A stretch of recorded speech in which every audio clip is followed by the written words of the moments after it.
This is TWiT. I just feel like the idea of even storing music is a little passé. Somebody called me on the radio show and said, I want to get a portable Blu-ray player. I said, for who?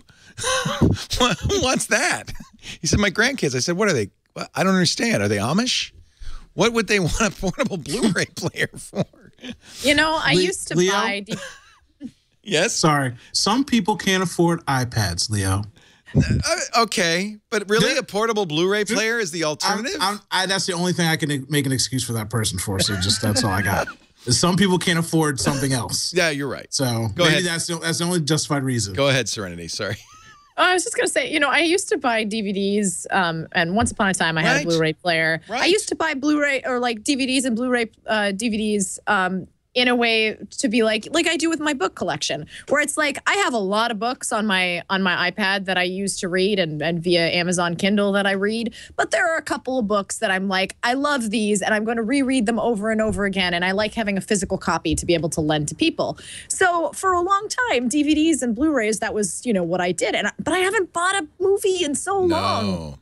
Like I've digitally bought them and I've digitally rented them and I've gone and seen them in theaters, but I can't. Like the last time I bought a copy of a DVD was 2011. It's been a while, right? You know, it's just but it doesn't feel, and especially because the media keeps on changing. Like you've got DVD, then you got HD DVD, and then you have Blu-ray, and soon we're gonna have 4K. And it's like, all right, time to rebuy all the movies you know and love every 4 years. You don't do that with a book. You buy a book. And the book sits on your shelf. Do you still buy books? Have to upgrade the book. I buy books. I buy She's physical got books books for things that I really. She's got 8 books. That's not. That doesn't make. There's more than. Can you count? Okay, but honestly, she can't even fill a bookshelf. It's not like there's a ton of books. That's my writing collection. I've got I don't even think I can turn it around this much, but above my fireplace, I've got a huge stack of books like that. I'll send you a picture later, Leo. Yeah. But she looks like a leader, you know what? Leo. We even here have it. Look, I'm ancient, but we have a digital divide right here. Because Serenity, you're how old? 28? 26. 26? And Lisa, you're 22? 24. Oh. All right. Well, you guys are two the same. But I feel like there's this generational shift. My 22-year-old daughter, I don't think she's going to be buying physical media of any kind. And I even wonder, well, she's going to download stuff. You get a Spotify account. And you never start, you know, even Amazon is now letting you borrow books. I feel like the whole, not only have we moved away from physical media, people don't even buy stuff anymore. Yeah, you know, I kind of prefer our New World Order. I do too. By and large. I used to, like, when I moved across the country 4 times in the last 8 years. And every time I moved, I lamented the sheer amount of books that I had to carry because those books. Well, that's the thing. Moving will definitely cure you of that habit. Oh, yeah. It's like, all right, which of these things do I not love that much? Right. And so, like, I have a much smaller collection of books, and they're the books that I really care about. Every time I drive by, we have an old, all of the movie rental stores in Petaluma are gone but one. And every time I drive by, I laugh because they're having a DVD sale. 3 DVDs for $5. It's old movies, right? And I figured this is people like, as you said, Owen, who can't afford any other way of doing it. They can't even afford Netflix. So that's the market. But at this point, this is the end of the line. These are commodities that are disappearing. I wouldn't even buy for three DVDs for $5. I don't want them.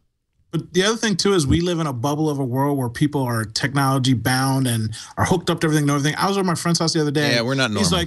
He's like, oh, check out these Blu-rays. I didn't say anything because I don't want to insult him, but I'm literally thinking, you just bought 10 Blu-rays? Oh, man, it was Black Friday sale. They were on sale for $9.99. He bought 15 movies. And I'm like, you just spent $150 on Kill Bill 1 and 2. It's on Netflix, bro. And I know you got Netflix. Why did you buy it on Blu-ray? But people still do it. He's a caveman, but he's a regular person. He's a normal average person. Joe. We shouldn't slam the normal people. People do it, and we're the minority right now. No, in 10, you're right. 20 years, you're right on point. But there are still many canaries in the coal there. mine, right? Walk into Best Buy. Why do they have a billion of these things out there? They're not having them out there because they're not selling. Somebody's buying them. Yeah. The selling, I mean, they're going down, and they certainly don't make as much profit as they used to. I know. But do you buy physical media, Lisa, of any kind? Not really. I No. mean, I can't remember the last time I bought like a movie, like a DVD or anything like that. Sometimes I will buy books, just because I still kind of like the experience of like going into a bookstore and like looking around sometimes. I'm probably like that's probably not very common. A lot of people I know, like my friends included, just kind of like download stuff on their Kindles all the time, and that's great too. But I don't know. I still like turning pages and stuff. Maybe I'm just books are. I think Serenity's right when she says the books are kind of timeless. They don't have a format. Yeah. They don't have to have a reader, and so you can have them on the shelf. But moving them is a pain in the butt. Yeah, exactly. I think if I'm so old, I'm never going to move again. So now I'm going to start buying books. By the way, somebody told me, who was it? Told me it was on a triangulation. Books are cheaper now than they will ever be again in history. Really? Think about it. I mean, they are going to become a rarity for people who can afford them, and they're going to be cherished as a valuable object. Now's the time to buy books. It's an investment in the future. Well, they could become art pieces. I hate to say that because I love books and I love reading, but the majority of people who are not heavy physical readers, who are getting all of their reading online or via Kindle, you're going to buy a book basically either as it's kind of like when you walk into somebody's house and you want to judge their collection and be like, oh, you read Lord of the Rings and you read this and you read this. I judge people by what's on their bookshelf, and if there's no books, I'm walking out the door and saying I don't like it. You're like, what's going on? There's also the argument to be made.